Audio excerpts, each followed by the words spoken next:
जैसा कि यहाँ पर आप एक टॉपिक देख रहे हैं मॉडर्न फिजिक्स, जो बहुत ज़्यादा स्कोरिंग सब्जेक्ट है जेई एस्पेक्ट के द्वारा। ठीक है, इसमें हम लोग बात करेंगे like matter waves, atomic structure, X-rays, photo electric effect, radioactivities, ये सब चीज़ बात करेंगे इसमें, जो बहुत ज़्यादा इंपॉर्टेंट है। इससे 3-4 क्वेश्चंस हमेशा हर साल जेई में आते हैं। ठीक है, तो ये सब टॉपिक्स है मॉडर्न फिजिक्स के अंदर। ठीक है, ये जो आपको दिख रहे हैं matter waves, atomic structure, X-rays, photo electric effect, radioactivity, ये सब टॉपिक्स है इसके अंदर के। ठीक है, तो पहला टॉपिक इसमें हम लोग पढ़ेंगे मैटर वेव्स के बारे में। ठीक है, मैटर वेव्स बोलता क्या है? ठीक है, इसमें मैटर वेव्स में हम लोग बात करेंगे डुअल नेचर ऑफ लाइट का, मतलब लाइट का डुअल नेचर। कभी कभी हम लोग लाइट को पार्टिकल वेव में देखते हैं और कभी कभी हम लोग वेव नेचर में भी देखते हैं, तो उसके लिए हम लोग उस चीज़ में बात करेंगे। तो जैसे कि मैंने यहाँ पर लिखा है कि light behave as a particle as well as wave. ठीक है, अब किस में पार्टिकल होता है, किस में वेव्स होते हैं, वो मैं बता रहा हूँ। ठीक है, जैसे हम लोग यहाँ पे देख रहे हैं, जब हम लोग डिफ्रैक्शन, इंटरफेरेंस, पोलराइजेशन इसमें बात करेंगे तो इसमें वेव नेचर बताता है। ठीक है, the wave nature of light is observed किस में डिफ्रैक्शन, इंटरफेरेंस और पोलराइजेशन में। पार्टिकल नेचर किस में देखते हैं, तो photo electric effect, Compton effect इसमें। तो जैसे मैंने यहाँ पे लिखा है, in photo electric effect and Compton effect the particle nature of light is absorbed. ठीक है, तो इसमें यही मतलब कि दोनों में डिफरेंस क्या है। जब वेब नेचर बोल रहा है तो उसमें वेब नेचर में क्या होगा, उसमें उसका फ्रीक्वेंसीज होंगे, वेवलेंथ होंगे। ठीक है, होनी जरूरी होती है उसमें, उसके लिए।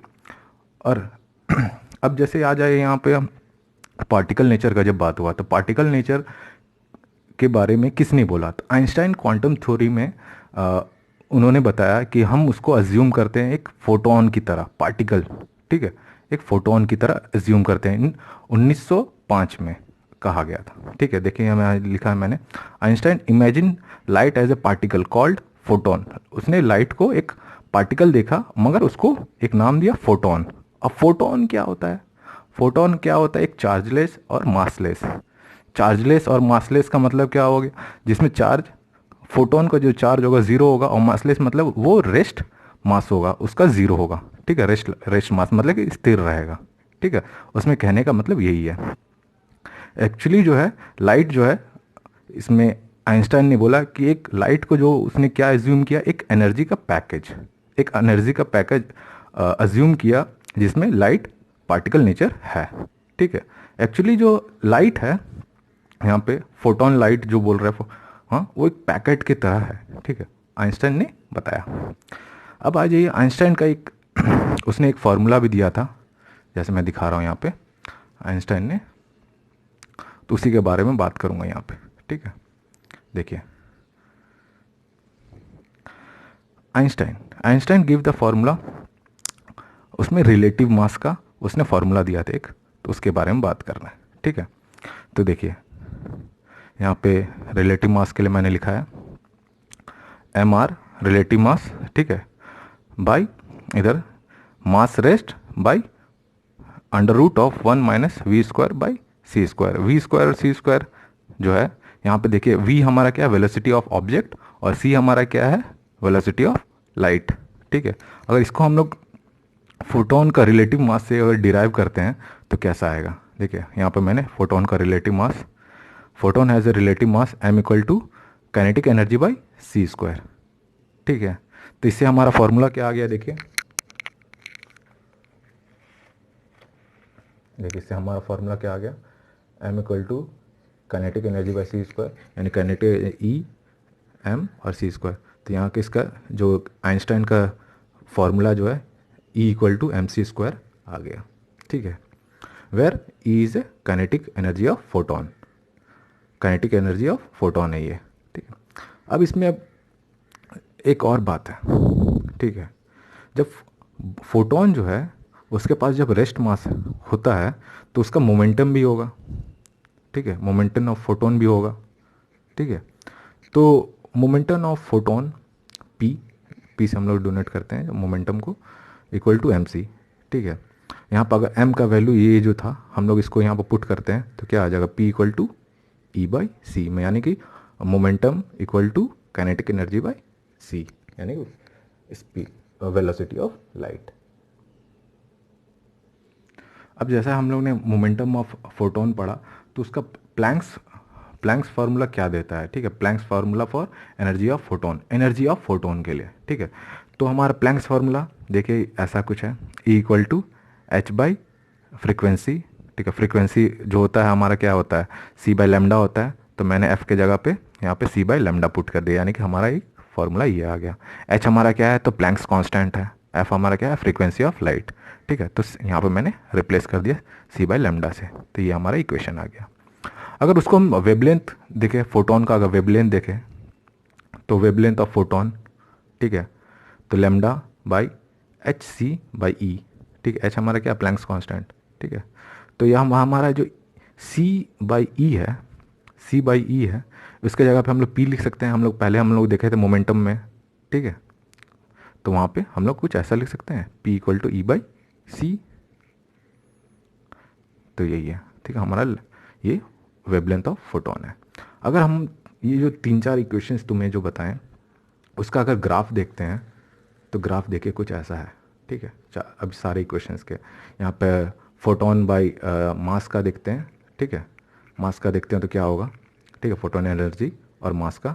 तो फोटोन एनर्जी और मास का देखा जाए तो एनर्जी डायरेक्टली प्रोपोर्शनल क्या हो रहा है, मास के लिए हो रहा है, तो यानी कि स्ट्रेट लाइन जाएगा, ठीक है। और वैसे ही सेम टू सेम आपका मोमेंटम ऑफ एनर्जी का देखते हैं, ठीक है, मोमेंटम और एनर्जी का देखते हैं, तो वो भी हमारा क्या है, E equal to P C, तो यानी कि ई क्या है हमारा, डायरेक्टली प्रोपोर्शनल पी का हो रहा है, क्योंकि सी तो हमारा कांस्टेंट है वहाँ पे, तो यानी कि डायरेक्टली प्रोपोर्शनल हो रहा है, तो यानी कि भी सीधा जाएगा, ठीक है।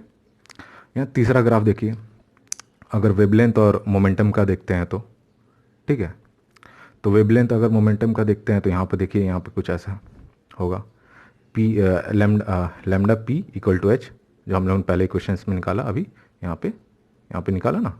तो अगर हम पी को इधर करते हैं तो एच, एच जो हमारा क्या है, कांस्टेंट है, ठीक है।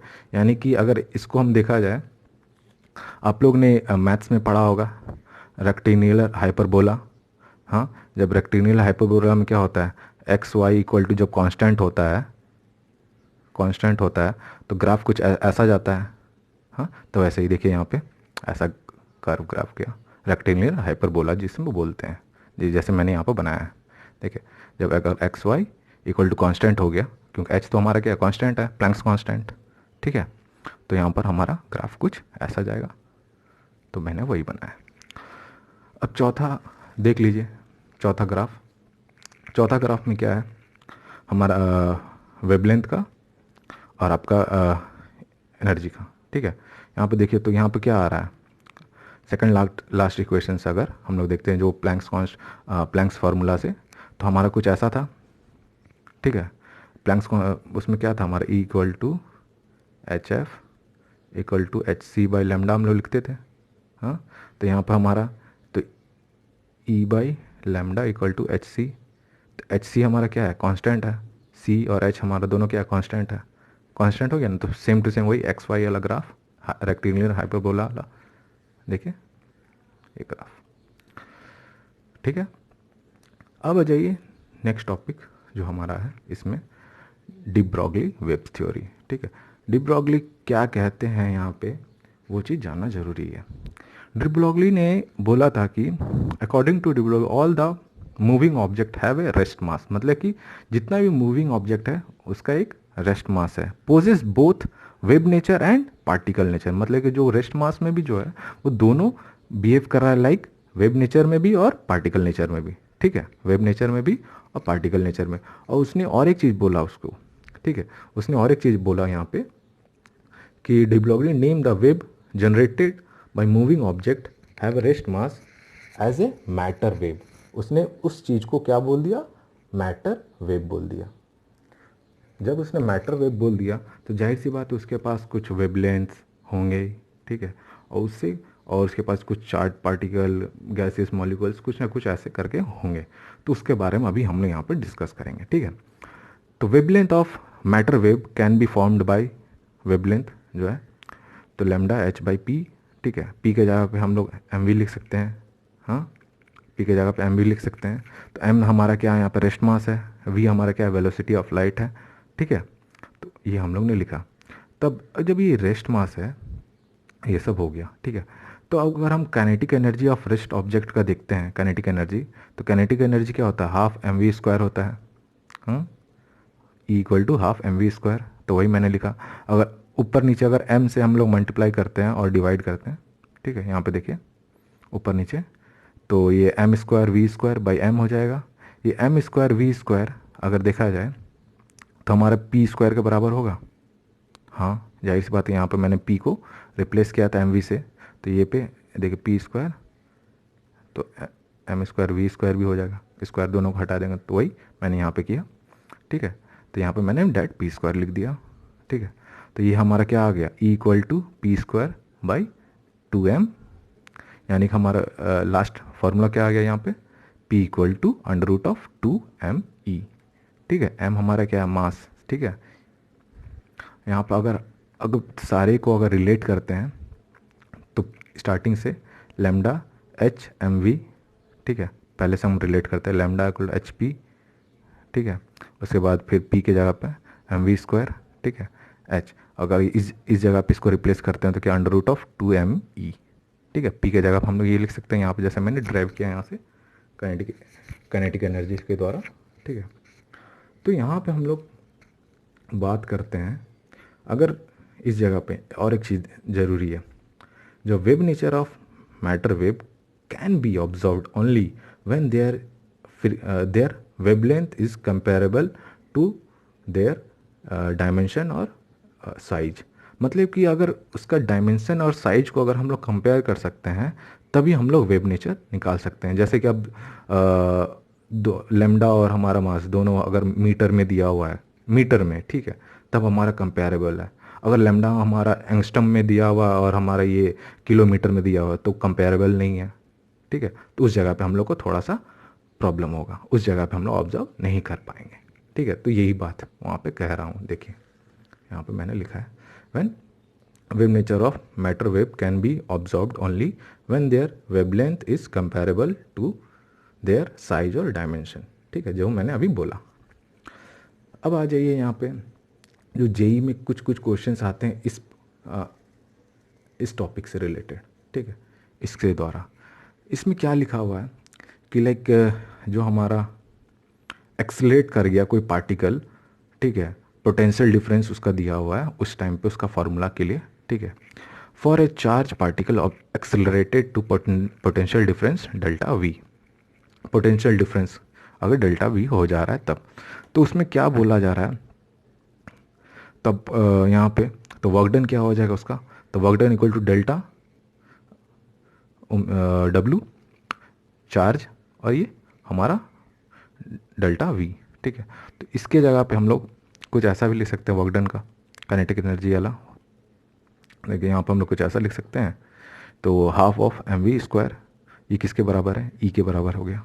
ठीक है, अगर ई के बराबर हो गया तो यहाँ पर और एक लेमडा का हमारा फार्मूला क्या है, अभी हम लोग थोड़ा देर पहले ऊपर डिराइव किया था तो आपका वेवलेंथ का, तो lambda equal to H under root of 2me। E के जगह पे हम लोग डायरेक्ट इसको लिख सकते हैं। हाँ,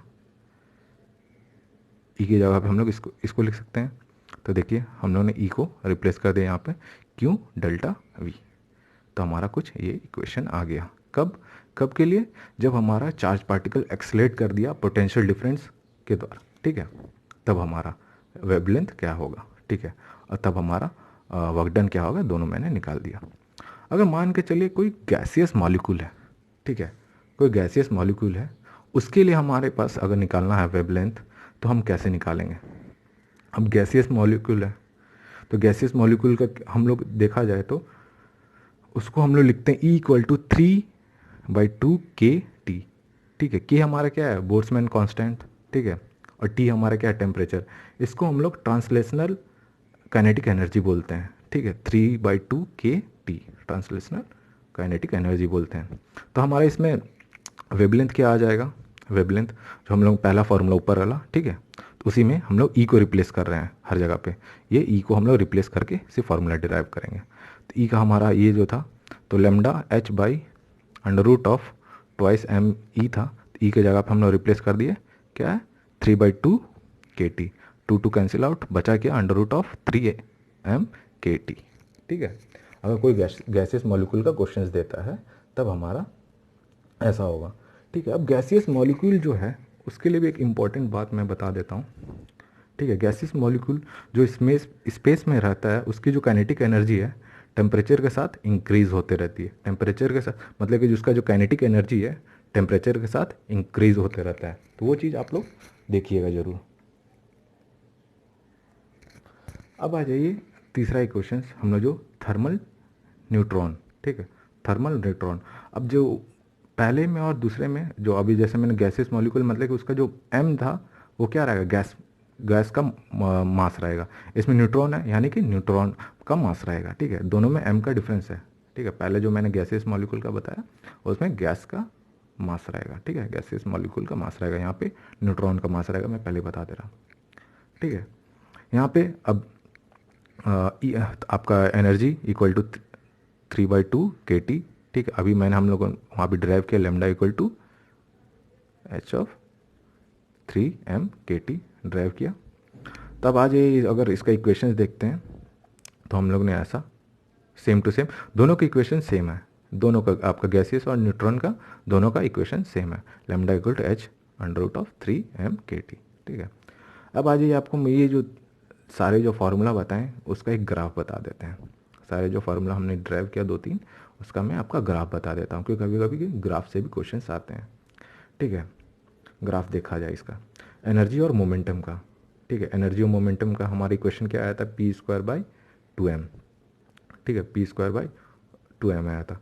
अगर हम आपको मैथ्स में आप लोग पढ़े होंगे पैराबोला ओपनिंग इक्वेशन अपवर्ड्स पढ़े होंगे। ठीक है, तो ये कुछ ऐसा फॉर्म में है y=bx²।